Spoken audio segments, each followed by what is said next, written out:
Gadis kecil yang malang itu tidak tahu bahwa 3 bayi terlantar yang ditemukannya akan menghubungkannya dengan miliarder termuda di negeri itu yang sedang mati-matian mencari mereka. Sebelum kita masuk ke dalam cerita, tinggalkan komentar di bawah dan beritahu kami dari mana Anda menonton dan jadilah bagian dari momen spesial ini. Hujan pagi membasahi trotoar yang retak saat Sariwati yang berusia 7 tahun memeluk erat keranjang bunga aster yang layu di dadanya.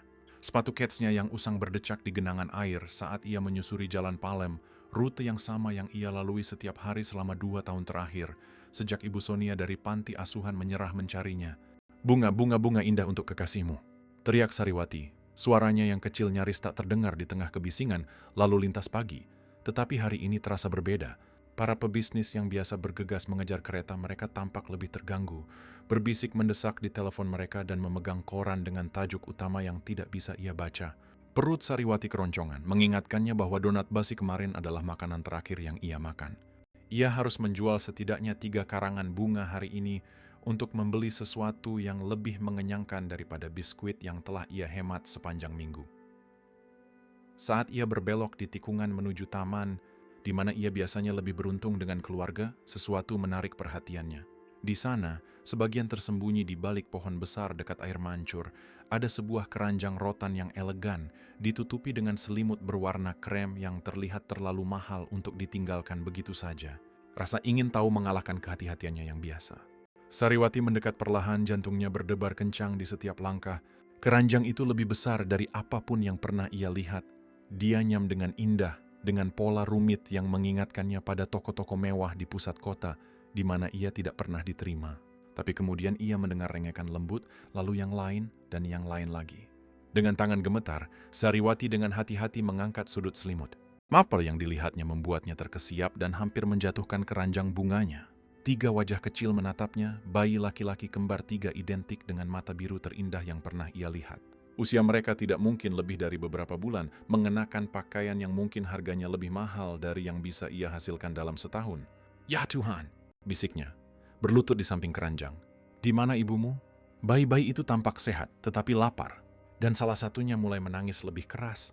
Sariwati melihat sekeliling dengan panik, berharap melihat orang tua yang putus asa mencari di dekatnya, tetapi taman itu kosong, kecuali seorang pelari tua di kejauhan yang tidak memperhatikan sesuatu yang aneh. Secarik kertas terselip di bawah salah satu selimut. Sariwati dengan hati-hati menariknya keluar, tetapi kemampuan membacanya yang terbatas hanya bisa memahami beberapa kata. Aman, cinta, dan apa yang tampak seperti tidak akan pernah. 20 menit berlalu, lalu 30, tidak ada yang datang. Tangisan semakin keras, dan hati Sariwati hancur memikirkan bayi-bayi cantik ini ditinggalkan sendirian. Ia teringat kenangannya sendiri tentang penelantaran, malam-malam yang dingin, rasa lapar yang tak berkesudahan, ketakutan bahwa tidak akan ada yang peduli. "Aku tidak akan membiarkan itu terjadi pada kalian," bisiknya dengan sengit, terkejut dengan tekad dalam suaranya. "Jika Anda sudah mendukung Sariwati, berikan suka untuk memberinya kekuatan dalam perjalanan yang luar biasa ini." Mengambil keputusan yang akan mengubah segalanya, Sariwati dengan hati-hati mengangkat keranjang yang berat itu. Lengan kurusnya tegang di bawah beban, tetapi cinta memberinya kekuatan yang tidak ia ketahui ia miliki. Saat ia berjuang menuju gudang kosong yang disebutnya rumah, Sariwati tidak tahu bahwa hanya 12 blok jauhnya, Baskara Wijoyo yang berusia 30 tahun menawarkan hadiah 10 miliar rupiah untuk informasi apapun tentang putra-putranya yang hilang. Di belakangnya, tersembunyi di bayang-bayang taman, seseorang mengawasi setiap gerakannya dan tersenyum dingin. Perburuan baru saja dimulai. Gudang kosong yang disebut Sariwati rumah tidak pernah terasa begitu kecil. 3 bayi mengubah segalanya. Ia dengan hati-hati mengatur keranjang rotan yang elegan di sudut terhangat, menggunakan selimutnya sendiri yang usang untuk membuat dinding melawan angin dingin yang masuk melalui jendela yang pecah. Cahaya pagi yang menyaring melalui kaca yang retak menebarkan bayangan menari di wajah-wajah mungil mereka yang sempurna. "Oke, anak-anak kecil," bisiknya, mempelajari setiap bayi dengan saksama. "Aku akan menamai kalian Budi, Bambang, dan Bayu. Itu nama-nama yang kuat untuk anak laki-laki kuat seperti kalian." Budi tampaknya menjadi pemimpin alami. Selalu yang pertama menangis ketika lapar, yang pertama tersenyum ketika senang. Mata birunya yang cemerlang mengikuti setiap gerakan Sariwati dengan kecerdasan yang tampaknya jauh melampaui usianya yang baru beberapa bulan.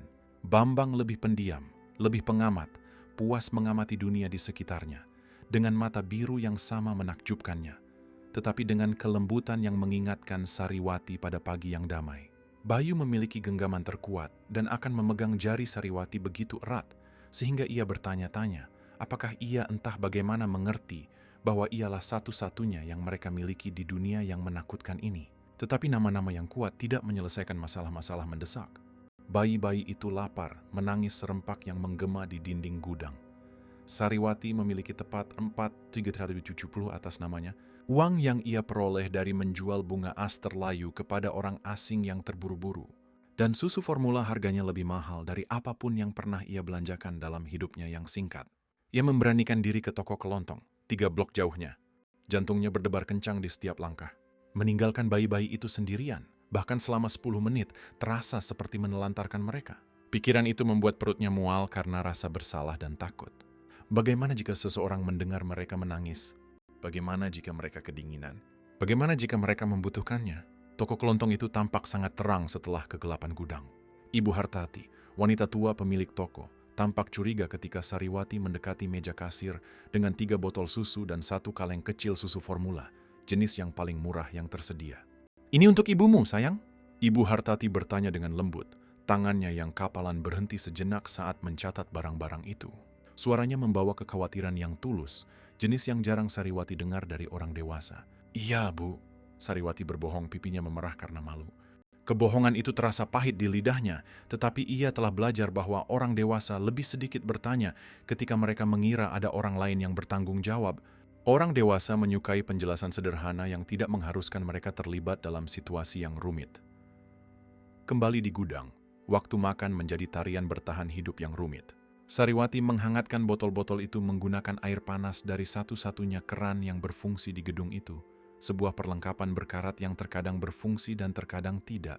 Kemudian ia akan duduk bersila di lantai beton yang dingin, mencoba memberi makan 3 bayi lapar hanya dengan 2 tangan dan cinta yang luar biasa. Ia akan menopang 1 botol dengan hati-hati sambil memegang yang lain, bergantian di antara bayi-bayi saat mereka menggeliat dan bergerak. Budi akan meraih botol dengan tidak sabar, sementara Bambang menunggu gilirannya dengan sabar. Dan Bayu akan mengamati wajahnya dengan saksama, seolah-olah menghafal setiap ekspresinya. "Ini anak manisku!" gumamnya pada masing-masing. "Minumlah yang banyak, kalian harus tumbuh besar dan kuat." Saat malam tiba di gudang, Sariwati membungkus ketiga bayi itu dengan jaket musim dinginnya sendiri, satu-satunya benda hangat yang ia miliki. Ia menempatkan mereka di dekat tubuhnya untuk kehangatan dan menyenandungkan satu-satunya lagu Nina Bobo yang ia ingat dari masa kecilnya. Ia tidak tahu siapa yang pertama kali menyanyikannya untuknya. Mungkin ibunya sebelum apapun yang terjadi yang membuatnya masuk ke dalam sistem. Tetapi melodi itu terasa seperti cinta itu sendiri, seperti keamanan di dunia yang tidak aman. "Kita akan baik-baik saja?"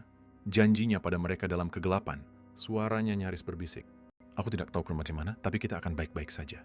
Aku tidak akan membiarkan sesuatu yang buruk terjadi pada kalian. Aku janji." Di luar, sirene meraung di kejauhan dan klakson mobil berbunyi dalam simfoni kota yang tak berkesudahan.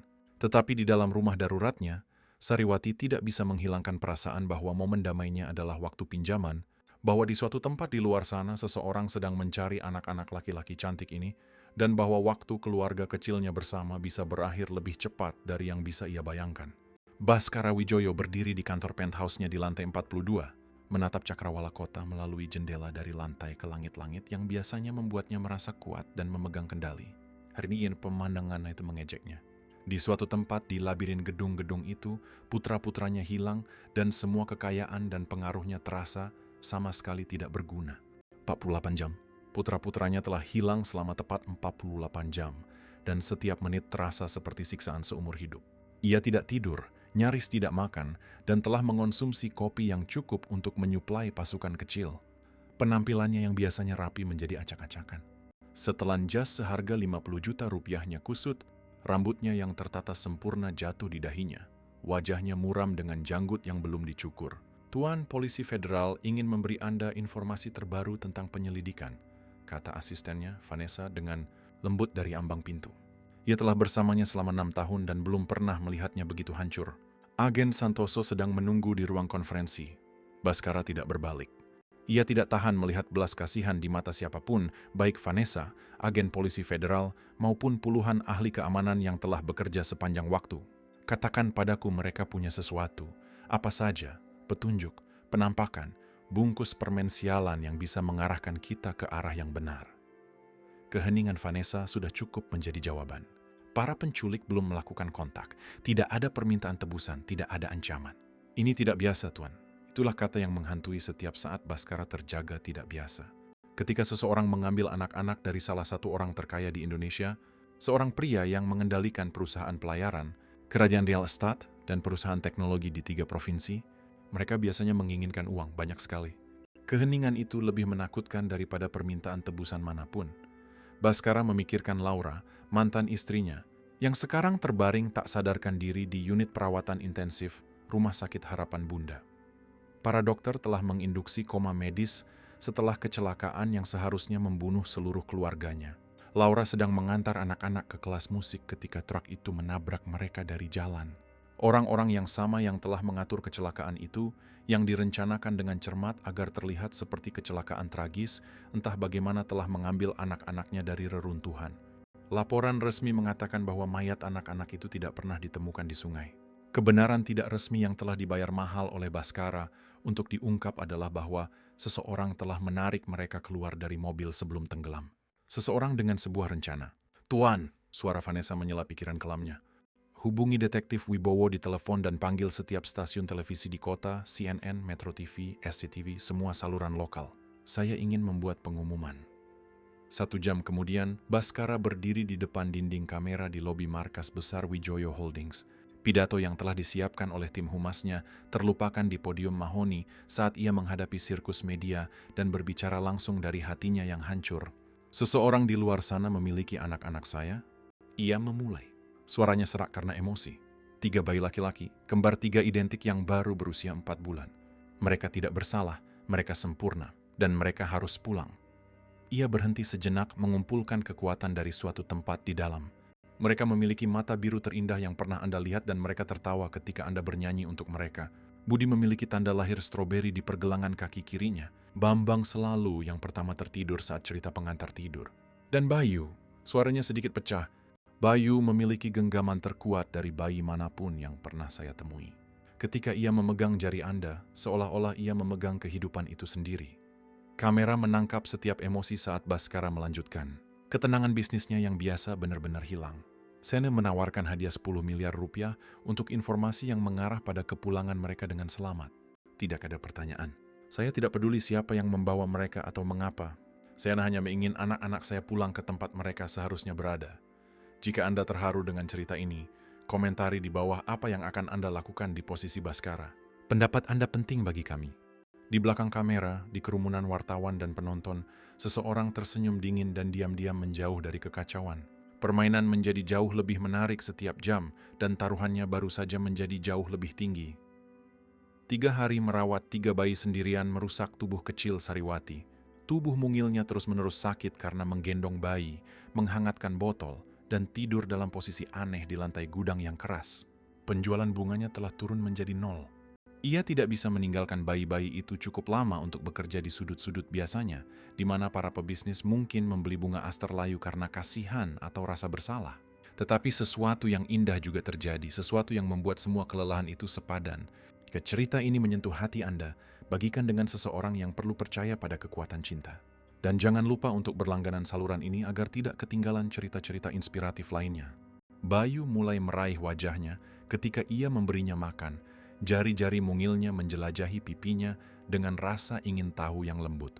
Bambang membuat suara-suara gumaman lembut yang terdengar hampir seperti mama, yang membuat hati Sariwati merasa bisa meledak karena sukacita. Dan Budi mengawasinya dengan mata biru yang luar biasa itu, seolah-olah ia mengerti setiap kata yang ia ucapkan, setiap janji yang ia buat, setiap ketakutan yang coba ia sembunyikan. "Selamat pagi, anak-anakku yang tampan," bisiknya selama ritual makan fajar mereka, duduk bersila di lantai yang dingin, dengan botol-botol susu tersusun di sekelilingnya seperti benteng. "Hari ini kita harus ekstra pintar. Uang makanan kita hampir habis. Uang 4.370-nya telah menyusut menjadi 830 rupiah. Susu formula itu mungkin akan bertahan 2 hari lagi jika ia mengencerkannya sedikit, sesuatu yang membuatnya merasa bersalah tetapi tampaknya perlu untuk bertahan hidup. Sariwati pernah bertahan dari kelaparan sebelumnya. Ia pernah berhari-hari tidak makan apa-apa selain kerak pizza yang dibuang dan apel sesekali yang dibuang oleh anak-anak yang rewel. Tetapi melihat bayi menangis karena perut kosong tak tertahankan, dengan cara yang membuat dadanya sesak karena panik. Saat itulah ia teringat Ibu Cecilia. Ibu Cecilia tinggal di gedung bata, tepat di seberang gudang, dan selalu baik pada Sariwati. Ia sudah tua, tinggal sendirian dengan 3 kucing gemuk, dan sering duduk di tangga daruratnya, memberi makan hewan liar dengan sabar dan lembut. Ia pernah memberi Sariwati coklat panas sekali saat badai musim dingin yang sangat brutal, tanpa bertanya mengapa seorang anak kecil berkeliaran di jalanan sendirian. Sariwati menghabiskan 1 jam membersihkan bayi-bayi dan dirinya sendiri sebaik mungkin dengan air dingin dan handuk kertas yang ia temukan di kamar mandi gudang. Ia menyisir rambutnya yang kusut dengan jari-jarinya dan menyeka wajah bayi-bayi itu sampai mereka tampak rapi. Jantungnya berdebar seperti genderang saat ia dengan hati-hati membawa mereka menyeberang jalan yang sibuk, berdoa agar Ibu Cecilia ada di rumah dan bersedia membantu. Sariwati, ya Tuhan, nak, aku bertanya-tanya kemana kau menghilang beberapa hari terakhir ini. Mata Ibu Cecilia melebar secara dramatis ketika ia melihat bayi-bayi yang meringkuk di lengan Sariwati. Astaga, dari mana datangnya malaikat-malaikat kecil ini? Tolong jangan panggil siapapun, kata Sariwati dengan cepat. Kata-kata keluar dalam semburan keputusasaan. Mereka tanggung jawabku sekarang. Aku menemukan mereka ditinggalkan dan ketakutan, dan aku tidak bisa begitu saja meninggalkan mereka. Tapi aku butuh bantuan. Aku tidak tahu yang aku lakukan. Sesuatu dalam suara Sariwati, mungkin sifat protektif yang ganas bercampur dengan teror yang tulus, pasti telah meyakinkan Ibu Cecilia, karena alih-alih mengajukan pertanyaan sulit atau mengangkat telepon, ia hanya membuka pintu lebih lebar dan mengundang mereka masuk. Masuklah sayang. Kita akan memberi makan anak-anak kecil ini dengan benar dan mencari tahu apa yang sebenarnya terjadi. Apartemen Ibu Cecilia hangat dan berbau kue kering dan pengharum ruangan lavender. Itu bergerak dengan efisiensi yang mengejutkan untuk seseorang berusia 70-an, menghangatkan botol susu dengan suhu yang sempurna, dan menidurkan bayi-bayi di tempat tidur darurat, menggunakan bantal sofa yang empuk dan handuk piring yang bersih. Ketiga kucingnya, manis, cantik, dan gembul, mengamati proses itu dengan rasa ingin tahu khas kucing, tetapi menjaga jarak. Nah, katanya dengan lembut, setelah ketiga bayi itu puas dan diberi makan, kurasa kau ceritakan padaku bagaimana seorang gadis berusia 7 tahun berakhir dengan 3 bayi kembar identik yang jelas-jelas berasal dari keluarga kaya. Sariwati menceritakan semuanya, menemukannya di taman dalam keranjang mahal itu, catatan misterius yang masih belum bisa ia baca sepenuhnya, cara tidak ada yang datang mencari mereka di tempat-tempat yang jelas.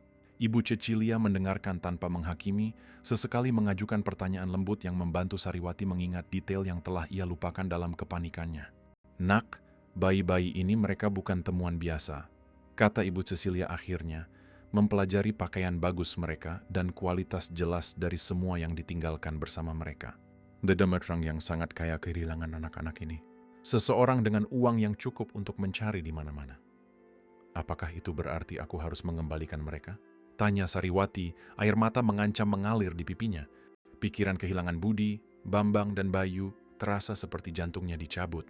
Ibu Cecilia terdiam sejenak mempelajari wajah Sariwati dengan mata bijak yang telah melihat puluhan tahun kerumitan hidup. Itu berarti anak manis, bahwa kita harus sangat-sangat berhati-hati tentang apa yang kita lakukan selanjutnya. Pengumuman hadiah 10 miliar rupiah mengubah segalanya dalam semalam. Dalam beberapa jam setelah konferensi pers, saluran telepon Baskara Wijoyo dibanjiri ratusan petunjuk dari seluruh negeri. Sebagian besar adalah petunjuk palsu. Orang-orang putus asa yang mengharapkan uang mudah, mengklaim telah melihat kembar 3 di lokasi yang tidak mungkin seperti Papua dan Kalimantan. Tetapi detektif Wibowo bersikeras agar mereka menyelidiki setiap panggilan, tidak peduli seberapa mustahilnya. Tuan Wijoyo, kita perlu segera membahas langkah-langkah keamanan, kata Wibowo saat rapat darurat pagi mereka di kantor Baskara. Jika seseorang benar-benar memiliki anak-anak Anda, hadiah ini membuat mereka sangat berharga. Ini bisa menguntungkan kita. Baskara nyaris tidak mendengar kekhawatiran keamanan detektif itu. Ia sedang mempelajari foto-foto yang telah dikumpulkan oleh penyelidik pribadinya semalam. Setiap lokasi yang mungkin di mana seseorang bisa menyembunyikan 3 bayi di wilayah metropolitan. Gedung-gedung kosong, kamp-kamp tunawisma, motel-motel kumuh, bahkan rumah-rumah di pinggiran kota, di mana tetangga mungkin tidak bertanya tentang bayi yang menangis. Kota itu tiba-tiba terasa sangat luas. Bagaimana dengan wanita yang melaporkan melihat keranjang yang tidak biasa di taman tepi sungai pagi itu? Tanya Baskara tiba-tiba, jarinya berhenti di sebuah laporan polisi. Pelari itu, Ibu Alis, 62 tahun, seorang pensiunan guru. Ia berlari dengan rute yang sama setiap pagi pukul 6. Ia mengatakan melihat seorang gadis muda membawa sesuatu yang berat dari arah air mancur, tetapi tidak terlalu memikirkannya saat itu. Deskripsinya samar, kecil, kurus, mungkin tunawisma, membawa sesuatu yang tampak seperti keranjang atau tas besar. Seorang anak. Baskara merasakan sesuatu yang dingin dan tajam menusuk perutnya. Seseorang memberikan anak-anakku pada seorang anak jalanan. Itu hanya satu petunjuk di antara ratusan, Tuan. Bisa jadi bukan apa-apa. Bisa jadi imajinasi seseorang yang liar karena uang hadiah. Tetapi naluri bisnis Baskara, naluri yang sama yang telah membangun kerajaannya, memberitahunya sebaliknya. Ini terasa berbeda, nyata. Ia teringat masa kecilnya sendiri sebelum paten teknologi ayahnya membuat mereka kaya malam-malam yang ia habiskan dengan kelaparan. Cara orang dewasa memandang anak-anak tunawisma, seolah-olah mereka tidak terlihat, seolah-olah mereka tidak penting. Saya ingin tim pengintai di setiap kamp tunawisma yang diketahui di kota. Periksa gedung-gedung kosong, tempat-tempat di mana anak-anak jalanan bersembunyi. Dan Wibowo, suara Baskara mengeras dengan tekad. Jika seseorang menggunakan seorang anak untuk menyembunyikan putra-putra saya, mereka telah menjadikannya pribadi dengan cara yang tidak dapat mereka pahami. Sementara itu, di seberang kota, sebuah sedan hitam dengan kaca film berhenti di luar toko kelontong Ibu Hartati. Para penumpangnya telah melacak laporan pembelian susu formula yang tidak biasa. Jumlah besar yang dibeli oleh seseorang yang tidak sesuai dengan profil pelanggan pada umumnya. Ibu Hartati telah menyebutkan gadis muda yang telah membeli susu formula selama beberapa hari, selalu membayar dengan uang kertas dan koin kecil, selalu gugup, selalu terburu-buru. Deskripsi itu cocok dengan laporan lain dari daerah itu. Seorang anak kecil yang kurus terlihat membawa benda-benda berat, bergerak di sekitar lingkungan seolah-olah mencoba untuk tetap tidak terlihat. Penumpang di sedan itu menelepon nomor yang tidak terdaftar di direktori manapun. Kita mungkin telah menemukan mereka. Sebuah suara berkata dengan dingin dan profesional. Gadis itu cocok dengan beberapa deskripsi saksi. Ia membeli susu formula dan perlengkapan bayi. Kirim tim pemulihan untuk melakukan pencarian di area ini. Dan gadis itu ia telah menjalankan tujuannya. Tangani dengan diam-diam.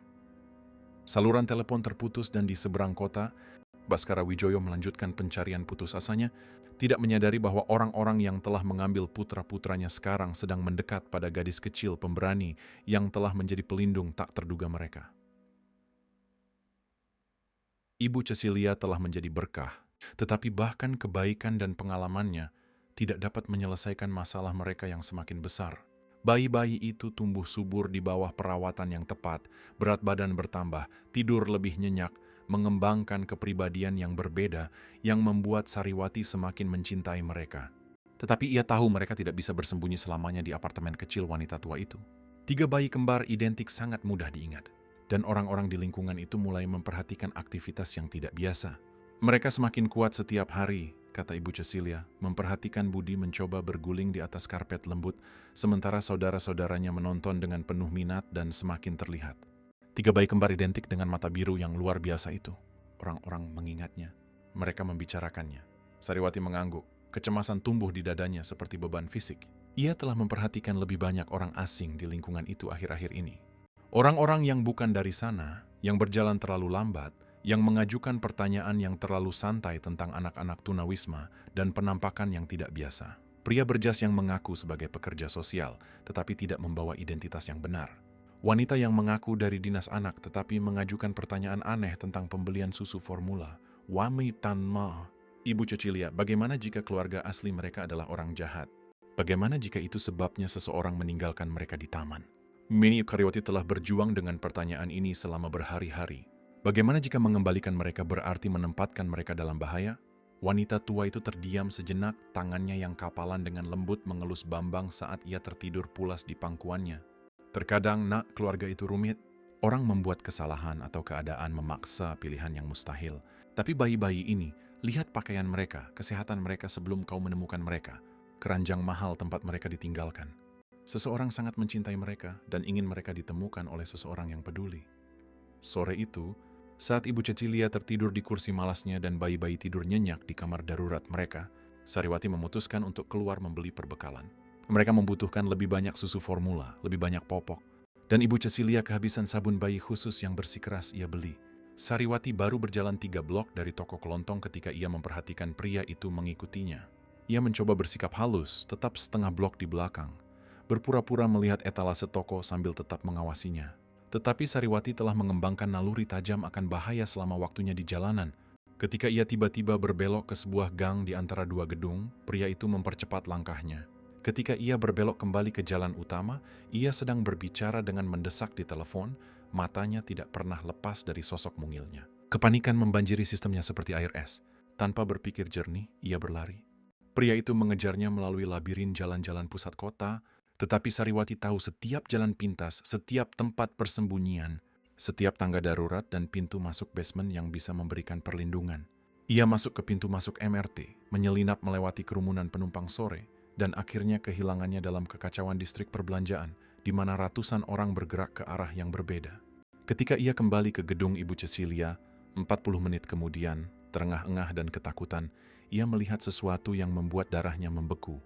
Sebuah sedan hitam diparkir tepat di luar. Melalui jendela lantai 3 Ibu Cecilia, ia bisa melihat siluet sosok-sosok tinggi yang jelas bukan wanita tua itu. Orang asing berada di tempat persembunyian amannya di dekat bayi-bayinya, dan ia tidak bisa menjangkau mereka. Tangan Sariwati bergetar hebat saat ia menyadari kebenaran yang mengerikan. Seseorang tahu tentang bayi-bayi itu. Mereka telah ditemukan dan mereka sangat dekat dengan bayang-bayang di seberang jalan, bersembunyi di balik tempat sampah di gang. Ia mengawasi dan menunggu. Hatinya hancur saat mendengar salah satu anak laki-lakinya menangis di dalam apartemen di mana ia tidak bisa menjangkau mereka. Tangisan Budi. Ia tahu itu Budi karena ia selalu menangis paling keras ketika ia takut atau lapar. Perburuan akhirnya menemukan mereka dan Sariwati belum pernah merasa lebih tidak berdaya atau sendirian dalam hidupnya yang singkat. Apakah menurut Anda Sariwati akan berhasil menyelamatkan bayi-bayi itu? Tinggalkan jawaban Anda di komentar dan aktifkan lonceng untuk mengetahui apa yang terjadi selanjutnya. Sariwati berjongkok di belakang tempat sampah selama berjam-jam, mengawasi sedan hitam itu, dan mendengarkan bayi-bayinya menangis di dalam apartemen Ibu Cecilia. Setiap nalurinya berteriak untuk berlari ke atas dan melindungi mereka, tetapi ia tahu bahwa masuk ke dalam perangkap itu tidak akan membantu siapapun. Suara teriakan ketakutan Budi memotong hatinya seperti pecahan kaca, dan ia harus menggigit tangannya sendiri agar tidak menangis sebagai balasannya. Malam musim gugur semakin dingin, jaket tipis Sariwati memberikan sedikit perlindungan terhadap angin yang menusuk di gang. Perutnya melilit karena lapar. Ia belum makan apapun sejak roti lapis yang dibagikan kemarin dengan Ibu Cecilia, tetapi ketidaknyamanan fisik tidak ada artinya dibandingkan dengan penderitaan mendengar anak-anaknya dalam bahaya. Saat kegelapan turun sepenuhnya, ia melihat mereka membawa Ibu Cecilia di atas tandu. Wanita tua itu tampak tidak sadarkan diri, tetapi bernapas. Rambut abu-abunya acak-acakan, dan perban terlihat di dahinya. Hati Sariwati sesak karena rasa bersalah. Ibu Cecilia terluka karena ia mencoba membantu mereka, karena ia menunjukkan kebaikan kepada seorang anak tunawisma dan 3 bayi misterius. Lalu tibalah saat yang mengubah segalanya. Melalui jendela apartemen, yang diterangi oleh lampu neon yang keras, ia melihat seorang pria jangkung berjas gelap, memegang Budi dengan kasar di tubuh mungilnya. Bahkan dari seberang jalan, ia bisa mendengar teriakan ketakutan anak laki-lakinya yang mungil. Ia bisa melihat bagaimana pria itu memperlakukan Budi seperti kargo alih-alih anak yang berharga dan rapuh yang membutuhkan kelembutan dan cinta. Gerakan pria itu tidak sabar, profesional, tanpa pengakuan apapun bahwa ia sedang berhadapan dengan manusia. Ketika Budi terus menangis, pria itu mengguncangnya sedikit, menggumamkan sesuatu yang tidak bisa Sariwati dengar, tetapi nadanya tidak salah lagi mengancam. Saat itulah Sariwati memperhatikan sesuatu yang dilewatkan oleh para penculik dalam ketergesaan mereka. Tangga darurat Ibu Cecilia berada di sisi belakang gedung, tersembunyi dari pandangan mereka oleh arsitektur struktur bata tua itu. Wanita tua itu telah menunjukkannya pada Sariwati beberapa hari sebelumnya, menyebutkan bahwa begitulah cara ia melarikan diri dari kebakaran dapur bertahun-tahun yang lalu ketika suaminya masih hidup dan mereka lebih muda. Sariwati menunggu sampai ia melihat 2 pria itu pergi dengan mobil terpisah, mungkin membawa Ibu Cecilia ke suatu tempat, semoga ke rumah sakit di mana ia bisa mendapatkan bantuan. Meskipun Sariwati khawatir mereka memiliki niat yang lebih gelap, Itu berarti setidaknya ada 2 orang yang masih berada di apartemen bersama bayi-bayinya. Peluangnya tidak besar untuk seorang gadis berusia 7 tahun, tetapi lebih baik daripada menghadapi tim profesional bersenjata lengkap. Ia menyelinap melalui gang di belakang gedung, menggunakan keterampilan yang telah ia kembangkan selama 2 tahun menghindari deteksi oleh polisi, pekerja sosial, dan predator sesekali yang melihat anak-anak tunawisma sebagai sasaran empuk. Tangga darurat itu tua dan berkarat, tetapi secara struktural kokoh. Sariwati memanjat dengan keheningan yang terlatih. Kakinya yang telanjang menemukan pijakan di kisi-kisi logam, meskipun dingin membuat jari-jarinya mati rasa. Jendela kamar tidur Ibu Cecilia tidak terkunci.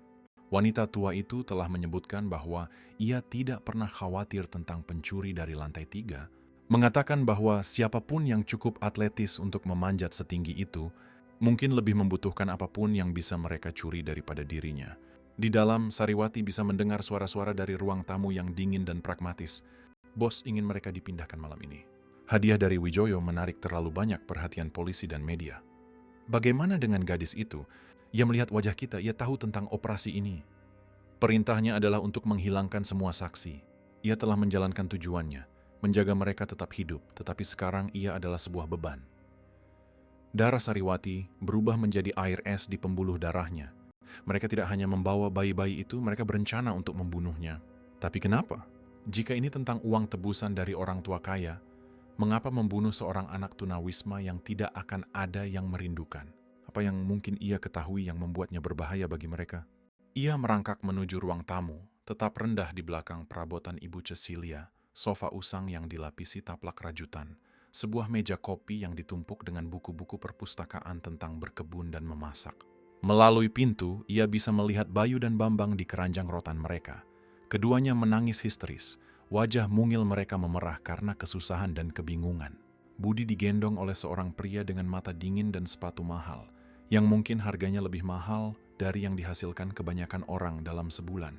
Genggaman pria itu terlalu erat, terlalu ceroboh, memperlakukan anak laki-lakinya yang berharga seperti benda alih-alih seorang anak. Diamlah, geram pria itu dengan tidak sabar. Obat penenang seharusnya bekerja lebih cepat pada bayi seukuran ini. Obat penenang. Mereka membius bayi-bayinya, meracuni anak-anak tak berdosa yang telah ia perjuangkan dengan susah payah untuk dilindungi dan dirawat. Sariwati belum pernah merasakan kemarahan seperti ini sebelumnya. Kemarahan itu membakar tubuh mungilnya seperti api cair, membuatnya lupa akan rasa takut, lupa akan peluang yang mustahil, lupa akan segalanya kecuali melindungi anak-anak yang ia cintai lebih dari hidupnya sendiri. Orang-orang ini telah melukai Ibu Cecilia, meneror bayi-bayinya, dan sekarang berencana untuk membius mereka dan membunuhnya. Ibu Cecilia menyimpan sebuah vas keramik berat di lemari kamarnya, hadiah pernikahan dari almarhum suaminya, dicat dengan mawar, dan diisi dengan bunga kering dari kebun jendelanya. Sariwati meraihnya dengan kedua tangan, terkejut dengan beratnya, tetapi bertekad untuk menggunakan senjata apapun yang bisa ia temukan. Tuan, kita harus memindahkan mereka sekarang. Terlalu banyak orang di gedung ini yang mendengar tangisan tadi. Seseorang bisa memanggil polisi? Baiklah, bawa mereka ke van dan terus cari tikus jalanan itu. Ia tidak mungkin pergi jauh dengan berjalan kaki. Pria yang menggendong Budi membelakanginya untuk menyerahkan bayi itu kepada rekannya, akhirnya memberi Sariwati celah yang telah ia tunggu-tunggu. Ia memukul dengan segenap kekuatan di tubuh mungilnya. Vas itu pecah di tengkorak pria itu dengan suara seperti guntur, membuatnya jatuh ke meja kopi Ibu Cecilia. Buku-buku dan cangkir teh beterbangan dan Budi jatuh dari lengannya. Tetapi Sariwati sudah bergerak menangkap anak laki-lakinya yang mungil sebelum ia bisa menyentuh lantai. Pria kedua berbalik, meraih sesuatu di dalam jasnya, mungkin sebuah pistol. Tetapi Sariwati sudah berlari. Ia meraih keranjang yang berisi Bayu dan Bambang dengan lengan bebasnya, dan berlari ke jendela kamar tidur. Jantungnya berdebar sangat kencang sehingga ia bisa mendengarnya di atas segalanya. Gadis itu, ya ada di sini. Target ada di dalam gedung. Tembakan meletus di belakangnya saat Sariwati melompat keluar jendela ke tangga darurat. Kaca pecah di sekelilingnya dan sebuah peluru melesat melewati kepalanya cukup dekat sehingga ia bisa merasakan perpindahan udara. Tetapi ia terus bergerak memeluk ketiga bayi itu saat ia menuruni anak tangga logam dengan kecepatan putus asa. Ia mencapai gang sambil berlari. Kaki kurusnya membawanya dan bayi-bayi itu menuju labirin jalan-jalan pusat kota, di mana ia tahu setiap tempat persembunyian, setiap jalan pintas, setiap rute pelarian yang bisa menyelamatkan hidup mereka. Di belakangnya, ia mendengar pintu mobil dibanting dan mesin menderu dengan mendesak.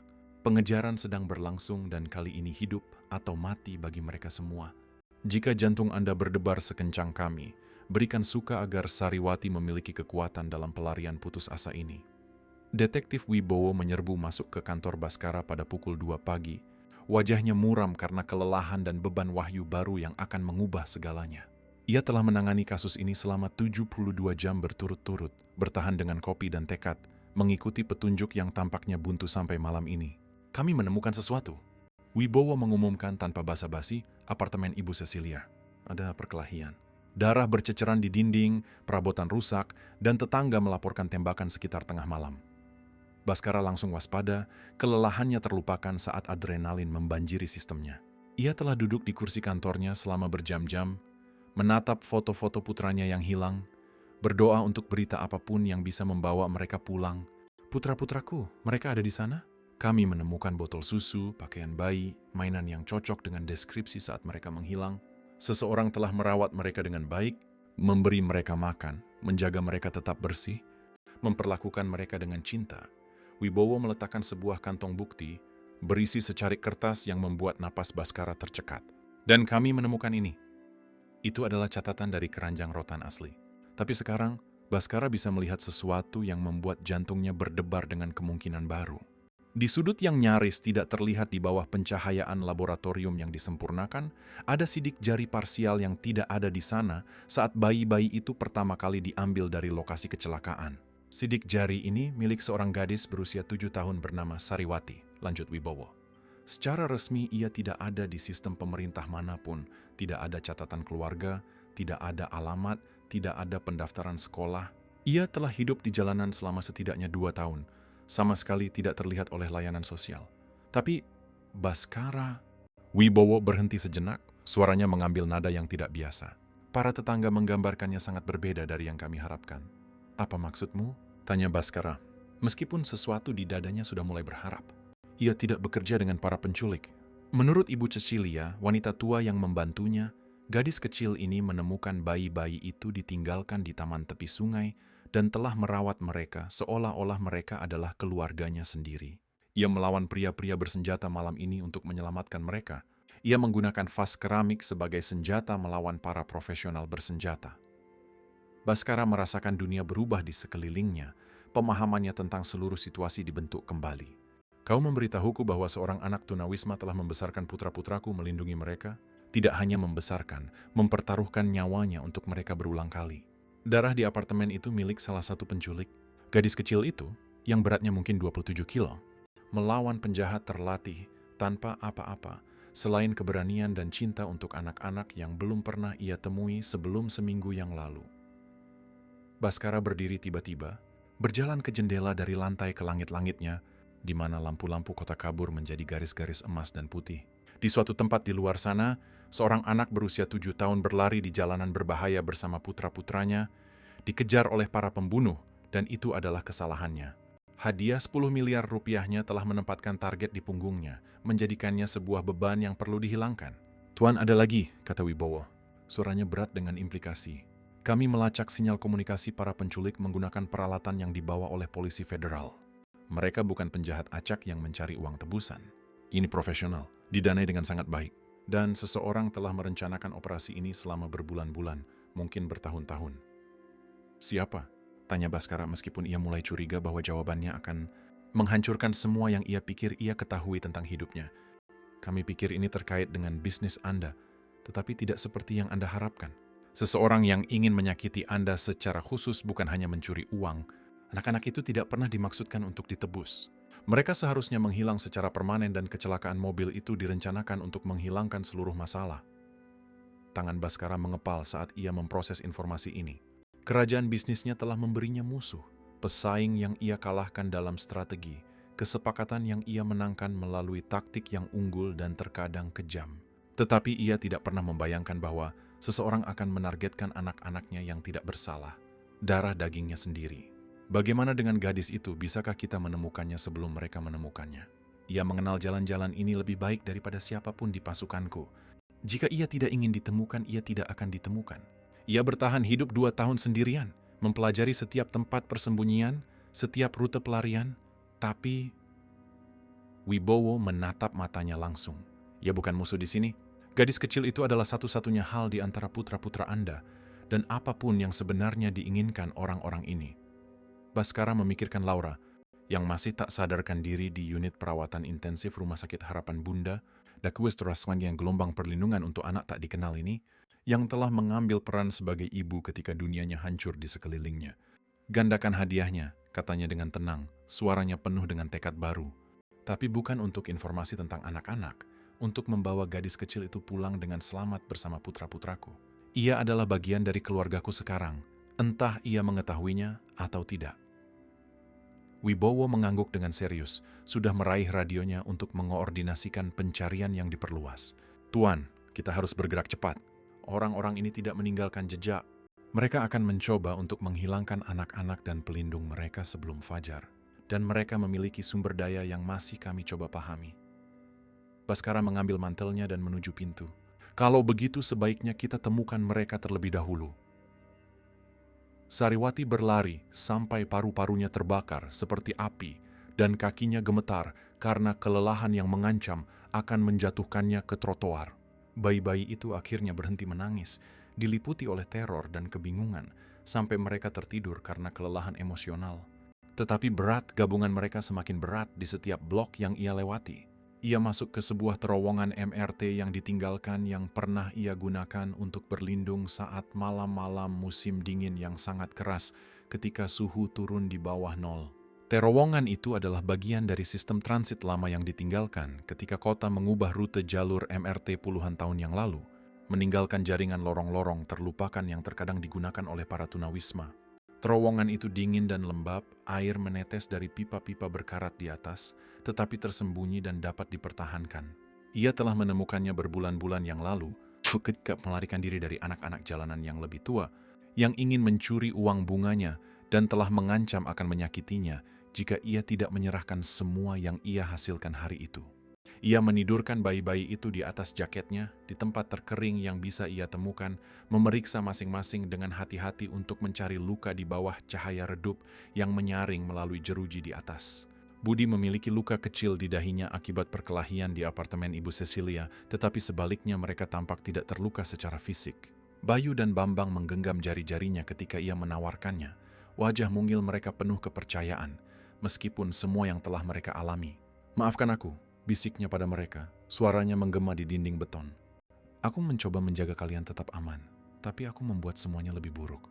Ibu Cecilia terluka karena aku. Kalian dalam bahaya karena aku tidak bisa menemukan cara untuk melindungi kalian dengan benar."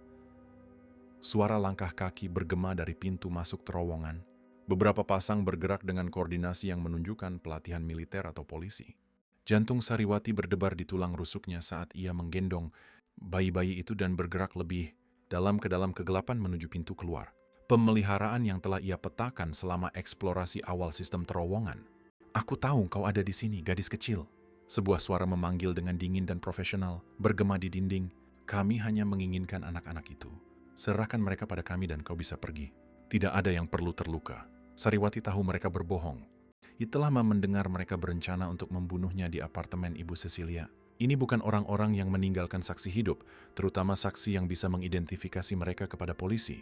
Ia terus bergerak, meraba-raba jalannya di sepanjang dinding terowongan dengan satu tangan, sambil memegang keranjang dengan tangan yang lain. Kakinya yang telanjang, tanpa suara, di atas beton basah. Kau tidak bisa lari selamanya dan kau hanya membuat ini lebih sulit bagi semua orang yang terlibat. Bayi-bayi itu membutuhkan perawatan medis yang tepat, makanan yang tepat. Kau sudah di luar batas kemampuanmu. Seberkas senter menyapu terowongan di belakangnya, kuat dan terang, menciptakan bayangan menari yang membuat kegelapan di depan tampak lebih tak tertembus. Mereka semakin dekat, suara mereka bergema aneh di ruang terbatas. Sariwati mencapai tangga pemeliharaan yang menuju ke pintu, keluar layanan di dekat sungai. Memanjat dengan 3 bayi akan hampir mustahil, tetapi tetap tinggal berarti kematian yang pasti bagi mereka semua. Ia mengikat keranjang di punggungnya dengan ikat pinggangnya dan mulai memanjat dengan satu tangan, menggunakan pengetahuannya tentang sistem terowongan yang telah ia pelajari selama musim dingin yang putus asa, ketika tempat ini menjadi satu-satunya perlindungannya dari suhu beku.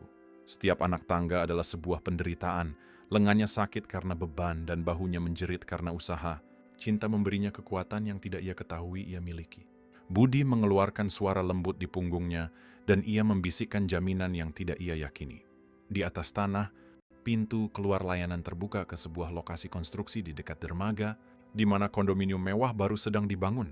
Mesin-mesin berat memberikan perlindungan, bulldozer, pengaduk semen, peralatan derek yang menebarkan bayangan panjang di bawah cahaya lampu jalan. Tetapi Sariwati tahu area ini terlalu terbuka untuk persembunyian jangka panjang. Ia membutuhkan rencana yang akan membuat mereka aman sampai fajar, ketika polisi pasti akan menemukan mereka. Saat itulah ia melihat mobil-mobil polisi tiba di pintu masuk terowongan di belakangnya. Tetapi ini bukan unit patroli biasa. Para petugas bergerak dengan presisi militer, menggunakan peralatan taktis yang menunjukkan keterlibatan SWAT atau polisi federal. Seseorang lain sedang memburu para pemburu, yang berarti penyelamatan atau situasi yang lebih berbahaya lagi. Sariwati membuat keputusan putus asa.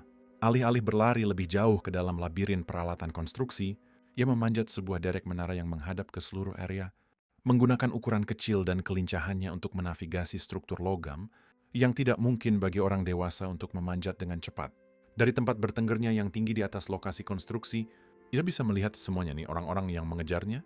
Bergerak melalui mesin-mesin di bawah, unit polisi bergerak untuk mencegat mereka dengan presisi terkoordinasi dan di kejauhan lebih banyak mobil hitam tiba dari berbagai arah. Tetapi ia juga melihat sesuatu yang membuat jantungnya berhenti total. Seorang pria berjas mahal berjalan lurus ke arah lokasi konstruksi, diapit oleh petugas polisi, tetapi jelas memegang komando operasi. Bahkan dari jarak ini, ia bisa melihat tekadnya, keputusasaannya, cara ia bergerak, seperti seseorang yang seluruh dunianya bergantung pada apa yang terjadi dalam beberapa menit ke depan. Ini pasti ayah mereka, pria yang putra-putranya telah ia lindungi tanpa mengetahui namanya, yang putra-putranya telah ia beri makan dan nyanyikan lagu pengantar tidur dan cintai seperti saudara-saudaranya sendiri. Budi mulai menangis pelan dan Sariwati menyadari bahwa mereka semua kedinginan dan lapar. Keluarga kecilnya kehabisan waktu dan konfrontasi terakhir sedang melaju ke arah mereka, seperti kereta barang yang membawa nasib semua orang. Di bawah, tembakan meletus saat dua kekuatan bertabrakan dalam kegelapan. Kilatan moncong senjata menerangi lokasi konstruksi seperti kembang api yang mematikan. Dan Sariwati memeluk bayi-bayinya lebih erat, berdoa agar fajar membawa keselamatan alih-alih tragedi bagi mereka semua. Baku tembak di bawah hanya berlangsung beberapa menit, tetapi bagi Sariwati yang bertengger di atas derek dengan 3 bayi, rasanya seperti berjam-jam teror. Kilatan moncong senjata menerangi lokasi konstruksi seperti kembang api yang mematikan dan suara senjata otomatis bergema di antara struktur beton dan baja. Ketika baku tembak akhirnya berhenti, ia bisa melihat sosok-sosok tak bergerak di tanah dan yang lainnya dengan tangan terangkat menyerah. Polisi telah memenangkan ronde ini, tetapi kelegaannya berumur pendek ketika ia menyadari kompleksitas sebenarnya dari situasinya. Itu baru saja mulai terungkap. Sariwati! Sebuah suara memanggil dari bawah, diperkuat oleh megafon polisi yang membuat namanya bergema di seluruh lokasi konstruksi. Ini Detektif Wibowo dari kepolisian. Kami tahu kau ada di atas sana, dan kami tahu kau telah melindungi anak-anak ini. Kau tidak dalam masalah. Kami di sini untuk membantumu dan membawamu pulang dengan selamat. Sariwati mengintip dari tepi derek, mempelajari pemandangan di bawah dengan perhatian cermat pada detail yang membuatnya tetap hidup di jalanan. Pria berjas mahal itu menatap lurus ke arahnya. Wajahnya diterangi oleh lampu sorot yang kuat dari lokasi konstruksi. Bahkan dari jarak ini, ia bisa melihat bahwa ia memiliki mata biru yang luar biasa, sama seperti bayi-bayi yang telah ia rawat. Nama saya Baskara Wijoyo, panggil pria itu. Suaranya terdengar jelas di udara malam, penuh dengan emosi yang terasa tulus. Itu putra-putra saya yang telah kau rawat. Saya ingin berterima kasih karena telah menjaga mereka tetap aman ketika saya tidak bisa.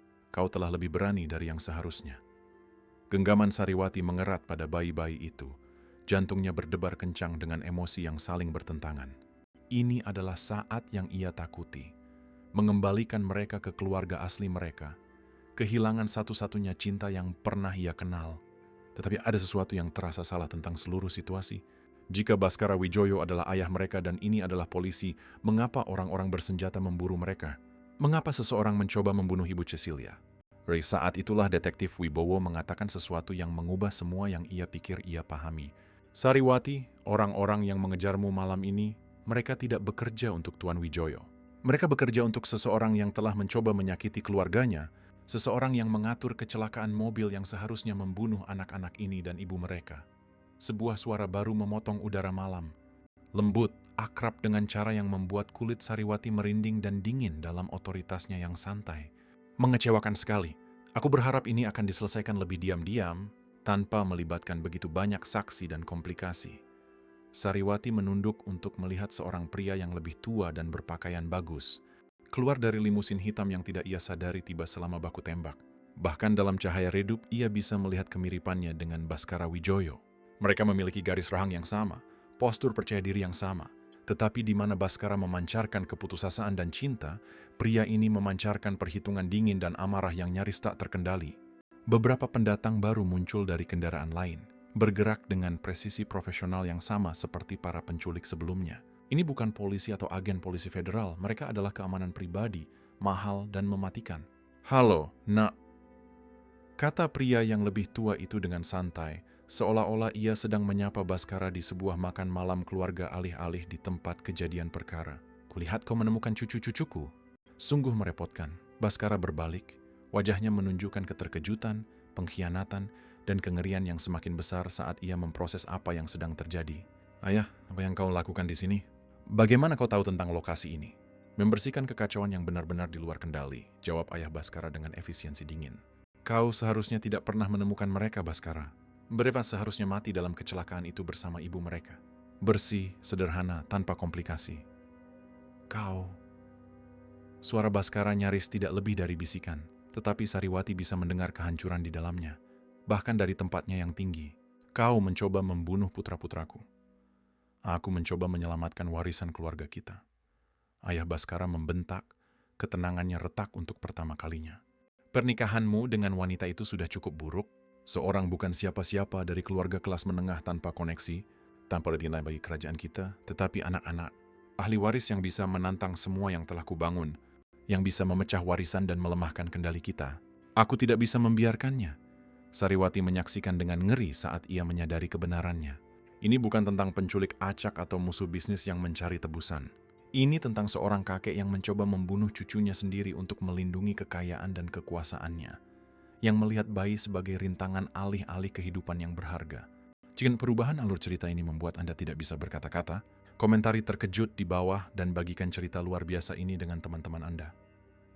"Gadis itu telah menjalankan tujuannya," lanjut ayah Baskara dengan dingin, menatap ke atas derek tempat Sariwati bersembunyi.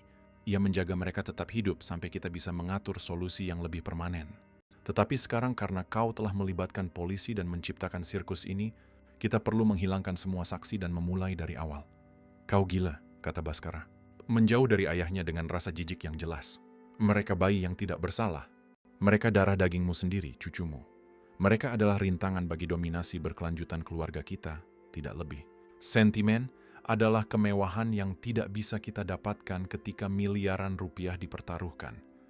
Ayah Baskara mengangkat tangannya dan anak buahnya mulai bergerak menuju derek dengan koordinasi militer. Tetapi Baskara sudah berlari, berteriak pada Sariwati dengan urgensi putus asa. "Lompat! Aku akan menangkapmu. Percayalah padaku. Aku tidak akan membiarkan apapun terjadi padamu atau putra-putraku." Sariwati menatap bayi-bayi di lengannya. Budi menggeliat gelisah. Bambang tidur nyenyak. Bayu menggenggam jarinya dengan kekuatan yang mengejutkan. Kemudian ia menatap Baskara, yang wajahnya menunjukkan cinta putus asa yang sama yang ia rasakan, dan ia membuat pilihannya. Ia melompat ke dalam kegelapan, mempercayai orang asing, karena cinta mengenali cinta membawa 3 bayi menuju keselamatan atau bencana. Baskara menangkap Sariwati dan bayi-bayi itu dalam sebuah tubrukan yang membuat keduanya kehabisan napas, tetapi lengannya yang kuat menyerap benturan dan menjaga mereka tetap aman. Lokasi konstruksi meletus dalam kekacauan di sekitar mereka saat sirene polisi meraung dari segala arah dan unit pendukung mengepung area itu dengan presisi terkoordinasi. "Apakah mereka terluka?" tanya Baskara dengan panik. Tangannya gemetar saat ia memeriksa putra-putranya dengan kelembutan putus asa. "Apakah engkau terluka? Apakah ada yang menyakitimu?" Sariwati menatapnya dengan takjub, nyaris tidak percaya dengan apa yang dilihatnya. Pria kaya dan berkuasa ini, yang wajahnya pernah ia lihat di papan reklam dan foto-foto surat kabar, menangis saat ia menatap putra-putranya. Kelegaan dan cintanya begitu luar biasa sehingga ia bisa merasakannya memancar darinya seperti kehangatan fisik. Mereka baik-baik saja, bisiknya, suaranya serak karena ketakutan dan kelelahan. Aku menjaga mereka tetap aman. Aku berjanji pada mereka akan melakukannya dan aku melakukannya. Kau melakukan lebih dari itu, kata Baskara. Suaranya berat karena emosi saat ia melirik antara putra-putranya dan gadis kecil pemberani yang telah melindungi mereka. Kau menyelamatkan hidup mereka. Kau mempertaruhkan segalanya untuk anak-anak yang bahkan tidak kau kenal, dan kau mencintai mereka ketika aku tidak bisa berada di sana untuk melakukannya. Detektif Wibowo mendekat dengan hati-hati. Senjatanya masih teracung saat ia memindai ancaman yang tersisa di antara peralatan konstruksi. Anak buah ayah Baskara telah menghilang ke dalam malam dengan efisiensi profesional, tetapi mereka semua tahu bahwa mereka akan berkumpul kembali dan kembali. Tuan, kita harus segera membawa mereka keluar dari sini, kata Wibowo dengan serius. Anak buah ayahmu sedang berkumpul kembali, dan kita tidak tahu berapa banyak sumber daya yang dimilikinya. Ini baru konfrontasi pertama. Kemana kita bisa pergi? Tanya Baskara dengan putus asa. Jika ayahku sendiri yang berada di baliknya, jika ia memiliki uang dan koneksi tak terbatas, tidak ada tempat yang aman. Idao akan terus datang sampai ia mendapatkan apa yang diinginkannya. Sebenarnya, kata Wibowo, suaranya mengambil nada yang berbeda. Ada hal lain yang perlu kau ketahui. Istrimu Laura, ia bangun 1 jam yang lalu. Ia menanyakan putra-putranya dan ia memberitahu kami sesuatu yang penting tentang malam kecelakaan. Wajah Baskara menjadi pucat pasi. Harapan dan ketakutan berjuang dalam ekspresinya. Laura sudah bangun. Ia benar-benar sudah bangun? Ia sudah sadar selama beberapa hari, tetapi ia pura-pura koma karena ia mendengar anak buah ayahmu di rumah sakit membahas rencana untuk menyelesaikan apa yang mereka mulai jika ia selamat untuk bersaksi. Sariwati mendengarkan percakapan ini dengan kebingungan dan ketakutan yang semakin besar. Ibu bayi-bayi itu masih hidup, tetapi bersembunyi. Kakek mereka ingin mereka mati. Dunia keluarga kaya jauh lebih berbahaya daripada kehidupan di jalanan, di mana setidaknya kau tahu siapa musuhmu. Sariwati, kata Baskara tiba-tiba, berlutut setinggi matanya sehingga mereka saling berhadapan. Aku perlu menanyakan sesuatu yang sangat penting. Orang-orang yang mengejarmu ini, apakah mereka mengatakan sesuatu tentang mengapa mereka menginginkan bayi-bayi itu? Apapun yang bisa membantu kita memahami bagaimana cara menghentikan ayahku. Sariwati berpikir kembali ke percakapan yang ia dengar di apartemen Ibu Cecilia dan selama pengejaran di terowongan. Mereka mengatakan sesuatu tentang surat-surat dan uang. Mereka khawatir tentang saksi, tetapi juga tentang sesuatu yang disebut warisan dan waktu yang hampir habis. Baskara dan Wibowo saling bertukar pandang yang menunjukkan bahwa informasi ini lebih penting daripada yang disadari Sariwati. Dana perwalian, desa Baskara. Potongan-potongan teka-teki mulai menyatu. Jika anak-anak meninggal sebelum ulang tahun pertama mereka, seluruh warisan kembali ke kendali ayahku. Kita berbicara tentang miliaran rupiah cukup untuk membeli pasukan tentara bayaran. Dan dalam 2 bulan mereka akan berusia 1 tahun, kata Wibowo dengan serius. Setelah itu ayahmu kehilangan motif keuangannya untuk membunuh. 2 bulan, ulang Baskara. Beban waktu menekan mereka semua. Kita harus menjaga mereka tetap aman selama 2 bulan, sementara kita melawan seseorang dengan sumber daya tak terbatas. Suara baru memenuhi udara. Helikopter mendekat dari berbagai arah. Lampu sorot mereka mulai menyapu lokasi konstruksi. Wibowo meraih radionya, wajahnya tegang saat ia mendengarkan obrolan yang mendesak. Tuan, kita punya masalah besar. Ini bukan helikopter kita. Ayahmu memanggil kontraktor militer swasta. Baskara menatap Sariwati yang masih menggendong Bayu, sementara Budi dan Bambang tidur nyenyak di keranjang mereka, tidak menyadari bahaya di sekitar mereka. Gadis kecil pemberani ini telah melakukan begitu banyak, mempertaruhkan segalanya, tetapi pertarungan masih jauh dari selesai. Sariwati, katanya dengan mendesak, aku tahu ini menakutkan dan aku tahu kau tidak punya alasan untuk mempercayai orang dewasa setelah semua yang kau lalui. Tetapi aku butuh bantuanmu. Kau tahu cara bersembunyi, cara bertahan hidup, cara melindungi mereka dengan cara yang tidak pernah bisa kulakukan. Kau sudah menyelamatkan mereka sekali. Kau ingin aku tetap tinggal? Tanya Sariwati, nyaris tidak berani percaya dengan apa yang didengarnya. Aku ingin kau menjadi bagian dari keluarga kami, kata Baskara sederhana. Suaranya penuh dengan ketulusan mutlak. Anak-anak laki-laki ini membutuhkan kakak perempuan mereka dan aku membutuhkan seseorang yang mencintai mereka sebesar aku. Seseorang yang telah membuktikan bahwa ia akan mati sebelum membiarkan siapapun menyakiti mereka. Helikopter semakin dekat, lampu sorot mereka mulai menyapu lokasi konstruksi dengan presisi militer. Waktu hampir habis dan keputusan yang dibuat dalam beberapa menit ke depan akan menentukan apakah mereka semua akan hidup atau mati. Maukah kau membantuku menyelamatkan anak-anak kita? Tanya Baskara, mengulurkan tangannya padanya.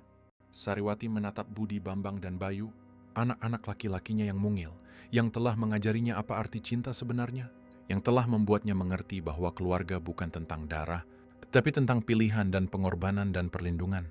Kemudian ia menatap Baskara, yang matanya memiliki cinta yang sama ganasnya dengan yang ia rasakan. Selalu, janjinya, meraih tangannya, kita keluarga sekarang. Dan jika Anda percaya bahwa cinta dapat mengatasi rintangan apapun, berikan suka Anda sekarang dan berlangganan saluran ini untuk cerita-cerita lain yang akan menyentuh hati Anda. Dan kemudian, saat Wibowo membawa mereka menuju sebuah van polisi yang menunggu, menghindari lampu sorot dan berpacu dengan waktu, Sariwati menyadari bahwa besok akan membawa tantangan terbesar. Tetapi untuk pertama kalinya dalam hidupnya, ia tidak menghadapinya sendirian. Rumah sakit itu terasa seperti benteng. Agen polisi federal di setiap pintu masuk, petugas polisi berpatroli di koridor, dan Baskara Wijoyo mondar-mandir di sayap aman tempat keluarganya akhirnya berkumpul kembali. Tetapi bahkan dikelilingi oleh perlindungan, ia tahu bahwa jangkauan ayahnya panjang dan sumber dayanya tampaknya tak terbatas. Sariwati duduk di samping tempat tidur rumah sakit Laura, dengan lembut menggendong Bayu, sementara Laura menggendong Budi dan Bambang untuk pertama kalinya sejak kecelakaan itu. Pemandangan itu sekaligus indah dan mengharukan. Seorang ibu yang bersatu kembali dengan putra-putranya, dan seorang gadis kecil tunawisma yang telah menjadi pelindung mereka. Kau menyelamatkan mereka, bisik Laura pada Sariwati, air mata mengalir di wajahnya. Ketika aku tidak bisa melindungi mereka, kau mencintai mereka seolah-olah mereka milikmu. Mereka milikku, kata Sariwati sederhana. Keluarga bukan hanya darah, itu adalah siapa yang kau pilih untuk dilindungi. Laura mengulurkan tangan dan meraih tangan kecil Sariwati. Kalau begitu kau putriku sekarang, anak-anak laki-laki ini membutuhkan kakak perempuan. Mereka, Baskara merasakan hatinya. Membengkak karena rasa terima kasih untuk anak luar. Biasa ini yang telah mengajari mereka apa arti keluarga yang sebenarnya, tetapi momennya terganggu oleh detektif Wibowo yang menyerbu masuk ke pintu. Kita punya masalah, Wibowo mengumumkan dengan serius. Ayahmu telah mengajukan surat hak asuh darurat, mengklaim bahwa kau tidak stabil secara mental. Ia memiliki hakim di dalam sakunya dan kekuatan hukum yang cukup untuk mengikat ini selama berbulan-bulan. Laura berjuang untuk duduk lebih tegak. Sesuatu yang belum kuberitahukan padamu, sesuatu tentang malam kecelakaan itu. Semua orang menoleh padanya, merasakan bahwa ini sangat penting. Ayahmu ada di sana, Baskara? Aku melihatnya mengarahkan anak buahnya setelah kita masuk ke sungai, tetapi aku menggunakan perangkat perekam daruratku. Semuanya ditransmisikan ke sistem keamanan rumah kita. Baskara menatap istrinya dengan kaget. Rekaman itu selamat. Semuanya ada di sana. Suaranya, instruksinya, pengakuannya bahwa ia mengatur pembunuhan. Wibowo sedang meraih teleponnya ketika pintu kamar rumah sakit meledak terbuka. Ayah Baskara masuk diapit oleh 6 pria berjas mahal, bergerak dengan keyakinan seseorang yang memiliki separuh kota. Di belakang mereka datang penjaga keamanan rumah sakit yang jelas-jelas ada di dalam sakunya. Halo, Nah, Ayah Baskara berkata dengan tenang, aku yakin kau memiliki sesuatu yang menjadi milikku. Anak-anak ini bukan milik siapapun, kata Baskara, melangkah protektif di depan tempat tidur. Mereka adalah rintangan bagi semua yang telah dibangun keluarga kita. Mata dinginnya jatuh pada Sariwati, termasuk saksi yang telah melihat terlalu banyak. Kau tidak akan membawa mereka, kata Sariwati berdiri dengan Bayu di lengannya. Meskipun berusia 7 tahun, ia menghadapi pria paling berkuasa di kota tanpa gentar. Aku tidak akan membiarkanmu menyakiti mereka. Ayah Baskara tersenyum dingin, mengharukan, tetapi pada akhirnya sia-sia. Saat itulah Laura menekan sebuah tombol di teleponnya. Rekaman itu diputar untuk didengar semua orang. Audio jernih dari Ayah Baskara memberikan perintah untuk membunuh cucunya sendiri. Pengakuannya mengatur kecelakaan mobil, diskusinya tentang menghilangkan saksi. Saat suaranya memenuhi ruangan, wajahnya memucat karena marah. Kau merekamku, katanya. Topeng tenangnya akhirnya jatuh. Polisi federal sedang mengunduh salinannya saat kita bicara, jawab Laura. Wibowo tersenyum muram saat agen federal menyerbu masuk dari setiap pintu masuk. Dewan Direksi Wijoyo Holdings menerima salinan 10 menit yang lalu, begitu juga jaksa penuntut umum dan semua jaringan berita utama. Baskara menyaksikan ayahnya dikepung, kerajaannya runtuh secara real-time saat peringatan berita membanjiri telepon di seluruh ruangan. Saham Wijoyo Holdings anjlok, Penyelidik federal membekukan aset. Ini belum berakhir, geram ayah Baskara saat borgol terpasang di pergelangan tangannya. Kau punya sumber daya? Koreksi Wibowo. Sekarang kau punya sel penjara. Saat ayahnya dibawa pergi, Baskara merasakan ketakutan berbulan-bulan terlepas dari pundaknya. Lebih dari sekadar lega, ia merasakan rasa terima kasih yang luar biasa untuk istrinya, yang telah mempertaruhkan segalanya, detektif yang berjuang untuk keadilan, dan gadis kecil luar biasa yang telah menyelamatkan keluarganya. 6 bulan kemudian, Baskara duduk di tamannya, memperhatikan Sariwati mengajari putra-putranya berjalan di atas rumput yang lembut. Pada usia 18 bulan, Budi, Bambang, dan Bayu sehat, bahagia, dan sangat menyayangi kakak perempuan mereka. Laura bergabung dengannya di bangku, pemulihannya selesai dan kegembiraannya tidak ternoda oleh rasa takut. Apakah kau pikir ia tahu betapa berartinya ia bagi kita?